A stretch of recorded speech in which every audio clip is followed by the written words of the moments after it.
નમસ્કાર મિત્રો, my knowledge book ચેનલમાં આપનું સ્વાગત છે.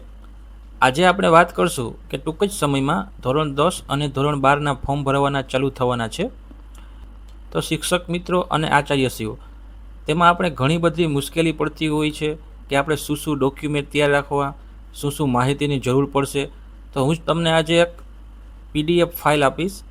તેમાં આપણે વિદ્યાર્થીની માહિતી એક વખત ભરવાની થશે. વિદ્યાર્થીની માહિતી ભરાઈ જશે એટલે તમે સાવ સહેલાઈથી તે ફોર્મ ભરી શકશો. તો ચાલો આજે આપણે તેના વિશેની માહિતી મેળવીએ. જો તમે મારા ચેનલને સબસ્ક્રાઈબ ન કરો તો સબસ્ક્રાઈબ કરી લેજો, અને મારી ચેનલ ઉપર ઘણા બધા એજ્યુકેશનને લગતા વિડીયો મૂકવામાં આવેલા છે, તો તેને પણ જોઈ લેજો. એક વચ્ચે વાત કરી દઉં તો આપણે જે પ્રાઇવેટ સ્કૂલ છે તેમાં FRCની આપણે દરખાસ્ત મૂકતા હોઈએ છીએ. તો આ વખતે તે ઓનલાઈન થયેલ છે, તેનો આપણે એક વિડીયો બનાવેલ છે. જો તમે તે જોયો ન હોય તો તમે જરૂરથી જોજો. ચાલો આપણે વિડીયો શરૂ કરીએ. આજના વિડીયોમાં આપણે જાણશું કે ધોરણ 10નું ફોર્મ ભરતા પહેલાં શું તૈયારી કરવી જોઈએ અને ફોર્મ કેવી રીતે યોગ્ય રીતે ભરવું. હું તમને બતાવીશ કે ધોરણ 10નું ફોર્મ ભરતી વખતે કઈ તૈયારી પહેલે જ કરી લેવી જોઈએ, જેથી પછી કોઈ મુશ્કેલી ન પડે. મિત્રો, હજી તો ધોરણ 10 અને 12ના ફોર્મ ભરવાના ચાલુ થયા નથી, પણ અત્યારથી જ જો આપણે પહેલેથી જો તૈયારી કરી લઈએ તો આપણે બહુ જ સહેલું પડે છે. હું તમને આ જે PDF ફાઇલ છે તેની લિંક ડિસ્ક્રિપ્શનમાં આપી દઈશ. ત્યાંથી તમે ડાઉનલોડ કરી અને પહેલાં તમે વિદ્યાર્થી પાસે ભરાવી લેજો, જેથી તમને સાવ ફોર્મ ભરવામાં સહેલું રહે. એમાં શું માહિતી છે તેના વિશેની આપણે વાત કરીએ તો પહેલાં તો ફૂલ નેમ ઓફ સ્ટુડન્ટ, એટલે અહીંયા તમારે વિદ્યાર્થીનું પૂરું નામ લખાવી લેવાનું છે. પછી વિદ્યાર્થીનો GR નંબર જે તમારે લખવાનો રહેશે. પછી વિદ્યાર્થીનું ચિલ્ડ UID, એટલે આધાર ડાયસ જે નંબર હોય છે 18 આંકડાનો, ત્યાં તમારે ભરી લેવાનો છે.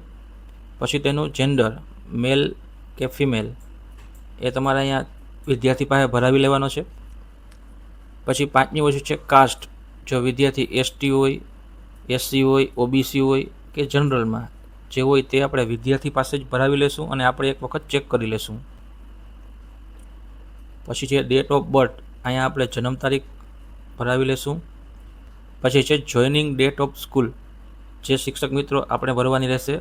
પછી છે મીડિયમ, તો આપણે જે મીડિયમ હોય, મારે આ ગુજરાતી શાળા છે તો ગુજરાતી આવશે.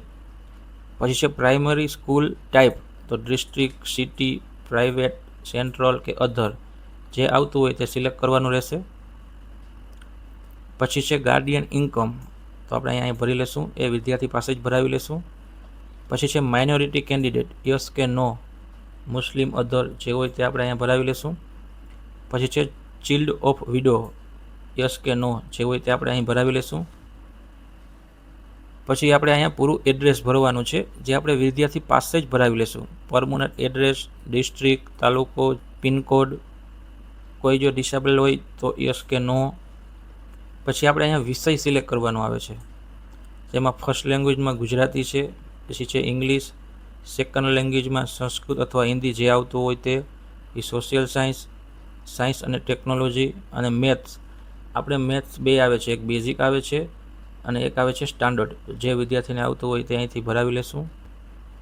પછી ઓપ્શનલ સબ્જેક્ટની વાત કરીએ તો એમાં જે પણ આવતો હોય, મારી સ્કૂલ છે તો એમાં અત્યારે આવે છે શારીરિક શિક્ષણ, પ્રેક્ટિકલ અને થિયરી.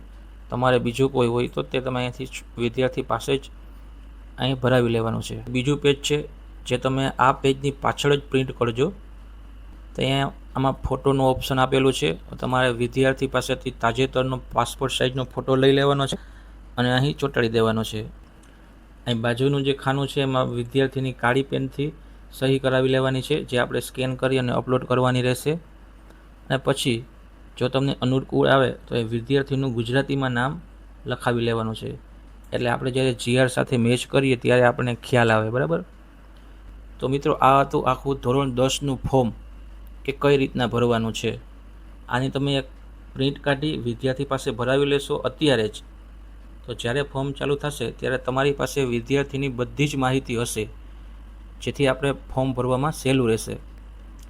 અને મિત્રો, આના પછીનો આપણે એક વિડીયો બનાવશું કે વિદ્યાર્થીનો ફોટો અને સાઇન, જે આપણે બોર્ડની વેબસાઇટમાં કહે છે કે કેટલી સાઇઝ રાખવાની છે, એ જ રીતના એક સાથે કઈ રીતના બધા ફોટો સાઇઝ રિસાઇઝ કરી શકાય તેના વિશેનો વિડીયો બનાવશું.